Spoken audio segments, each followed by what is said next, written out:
17 মাস হয়ে গেছে, আপনারাও জানেন আমরাও জানি, কি কারণে আসছি একই কোয়েশ্চেন আপনারা করছেন, আমরা সেম উত্তর দিচ্ছি। আমরা এখন হতাশ, কী করব, কোথায় যাব এখন? আমরা 17 মাস হয়ে গেছে, আমাদের রেজাল্ট এখনও পাবলিশ হয়নি।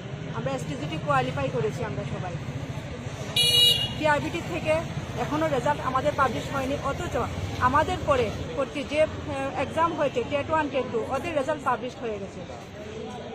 আমরা শুনতে পাচ্ছি যে এটা আইনি জটিলতা আছে, এটাও নেই। আমরা ওয়েবসাইট খুঁজে দেখেছি, এগুলো কিছু নেই। এবং এটা শুনতে পাচ্ছি যে এটা সুপ্রিম কোর্টে বিচারাধীন আছে। আমরা সুপ্রিম কোর্টের ওয়েবসাইটে গিয়ে দেখেছি যে কিছুই নেই এগুলো। এবং এটা শুনতে পাচ্ছি যে এটা নাকি চলমান প্রক্রিয়া, কিন্তু চলমান প্রক্রিয়া কীভাবে হলো? 2022-এর এক্সাম হয়েছে, 23-এ এক্সাম হয়নি, এটা তখন স্থগিত হয়ে আছে। তো আমরা এখনও আশাবাদী সরকারের কাছে যে আমাদের যে এই যে এসটিজিটি যে এক্সাম যে হয়েছে এটা রেজাল্ট অতি সত্বর পাবলিশ করা হবে এবং আমরা যা যা কোয়ালিফাই হয়েছি আমাদেরকে নিয়োগ করা হবে। আপনাদের মাধ্যমে আমরা দেখতে পাচ্ছি যে ত্রিপুরার প্রত্যেকটা স্কুলে শিক্ষক সর্বদা আছে, এমনকি স্টুডেন্টরা পর্যন্ত রাস্তায় এসে বসে শিক্ষকের জন্য ওরা আর্জি জানাচ্ছে। আমরা কোয়ালিফাই হয়ে আছি এবং আমরাও গভর্নমেন্টের কাছে আমরাও আর্জি জানাচ্ছি যাতে আমাদেরকে যাতে অতি সত্বর নিয়োগ করে এবং শিক্ষক সভ্যতা যাতে দূর করে। আপনারা জানেন যে দীর্ঘ আজকে 1.5 বছর হয়ে আসছে এসটিজি পরীক্ষায় না রেজাল্ট ঘোষণা হয়েছে না নিয়োগ প্রক্রিয়া সম্পন্ন করা হয়েছে। তো আজকে এতদিন যাবৎ আমরা অনবরত বিভিন্ন নিবেদন করে যাচ্ছি রাজ্য সরকারকে। আজকে আমরা সবাই রাজ্যের বিভিন্ন মাথা থেকে এসে মিলিত হয়েছে জায়গায়, বাধ্য হয়েছে একবার বলতে গেলে টিআরবিটির সামনে জড়ো হতে যে আমরা রেজাল্টটা কবে নাগাদ প্রকাশিত হবে এবং যে প্রক্রিয়াটা সেই প্রক্রিয়া কবে নাগাদ দেওয়া হবে, সম্পন্ন করা হবে। কিন্তু আমরা দেখতে পাচ্ছি টিআরবিটি বোর্ড আপনার এক্সাম নেওয়ার পর 2022 সালে সেপ্টেম্বর মাসে এখন অব্দি না রেজাল্ট দেওয়া হচ্ছে না রিক্রুটমেন্ট প্রসেস কমপ্লিট করা হচ্ছে। এটা ঠিক টিআরবিটি বোর্ড আপনার পরীক্ষা নেওয়ার পর একটা উত্তরপত্র পেশ করেছিল যারা বের করে নিয়ম ওয়াইজ রুলস ওয়াইজ, এবং সেটা দেখে আমরা বলতে পারি যে আমরা পাস করেছি, এখানে কোনো ভুল নেই। তো তারপরে আজকে আমরা দেখতে পাচ্ছি সংবাদ মাধ্যমের দ্বারা যে শিক্ষকের কথা অনেক বেড়ে গেছে, বিশেষ করে মাধ্যমিক স্তরের। আপনারা জানবেন যে 9-10-এর লেভেলের শিক্ষক নিয়োগ বলতে গেলে আমরা লিখেছি এখানে প্রায় 612 জন মাত্র রিক্রুট হয়েছে গত 5 বছর, যেটা খুবই একদম অল্প মাত্রা, এবং তার থেকে বেশি অবসরে চলে যাচ্ছে।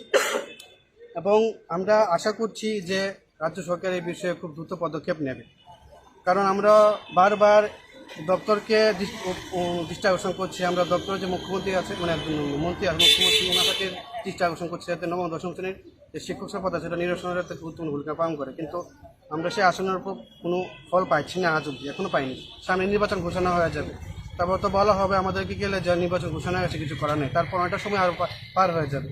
তো এখন থেকে যদি প্রসেসিংটা করা হয়, চালু করা হয়, স্টার্ট করা হয়, তাহলে মেবি হয়তো ইলেকশনের আগে কিছুটা প্রসেস কমপ্লিট হতে পারে।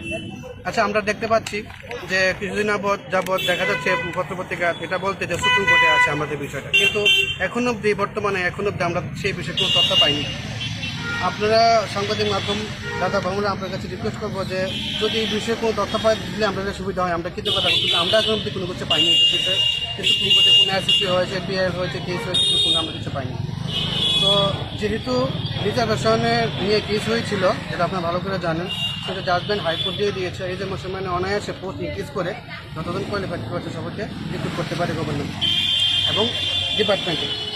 তো আপনারা মূলত এটি বলতে পারি যে আমরা বারবার মিলিত হচ্ছি এই জায়গার, মিলিত হয়ে অনবরত দৃষ্টি আকর্ষণ করছি রাজ্য সরকারকে, এবং আমরা মন্ত্রিসভা সহ রাজ্যের বিভিন্ন জায়গায় যে রাজ্যের শাসনভার যে চালাচ্ছে ওনাদেরকে রিকোয়েস্ট করছি যাতে এসটিজি বিষয়টাকে মানবিক দৃষ্টিকোণে রাখার জন্য। অনেকদিন হয়ে গেছে, আমরা যদি পরীক্ষা রিক্রুটমেন্ট প্রসেস কমপ্লিট না হলে তো করে পরীক্ষা নেওয়া হচ্ছে না, একই কাছে কেটে দেখি একই অবস্থা। তো সবাই বলে এটা একটা চলমান প্রক্রিয়া, কিন্তু সেই চলমান প্রক্রিয়া আজকে স্তব্ধ হয়ে আছে, আজকে বহুদিন যাবত স্তব্ধ হয়ে আছে। এই 15 মাসের মধ্যে কবার আপনারা কার কাছে গিয়েছেন, কতবার ডেপুটেশন দিয়েছে? ডেপুটেশন কতবার দিয়েছি সেটা অগণিত, সেটা বলা যাবে না, অনেকবার দিয়েছি। আপনারা দেখতে পাচ্ছেন প্রাক্তন যে শিক্ষামন্ত্রী ওনার বাড়িতে আমরা প্রায় গিয়েছি। আমরা তো আগে একজন শিক্ষামন্ত্রী পেতাম যে ছিল যে আমরা ওনার কাছে পার্টিকুলার বলতে পারতাম, কিন্তু এখন তো সিএম স্যারের কাছে এমনিও পাইনি। আমরা অনুব্রত বিভিন্ন মধ্যে তারে ঘুরছি, কিন্তু সবাই এটাই বলছে দক্ষতা সিএম স্যারের 19 হবে বলিনি, 19 সিদ্ধান্ত নেবেন, কিন্তু আমরা কোনো জায়গায় গিয়ে কোনো সুরাহা পাচ্ছি না। এই কারণে আমরা এখানে আবার মিলিত হয়েছি। যদি রিক্রুটমেন্ট প্রসেস কমপ্লিট না হয় আমরা অনুব্রত রিকোয়েস্ট করে যাব। কিছু করার নেই, আমাদের আসলে কোনো রাস্তাও নেই। আজকে কার কাছে এসেছে?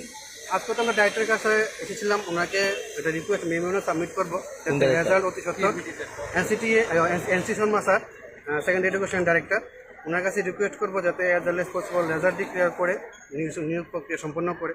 এখানে আমরা সব মিলিত হয়েছি, এখানে কেউ রাজনীতি করতে আসেনি। আমরা সবাই বলতে গেলে এখন সবাই যারা বেকার যুবক যুবতী ST কোয়ালিফাইড 2022 সালে। তো আমরা বিনিময়পূর্বক আবেদন করবো রাজ্য সরকারের কাছে যাতে অতি সত্তর রেজাল্ট আপনার আগে ইলেকশনের আগে যাতে রেজাল্ট পাবলিশ করে নিয়োগ প্রক্রিয়া সম্পন্ন করে।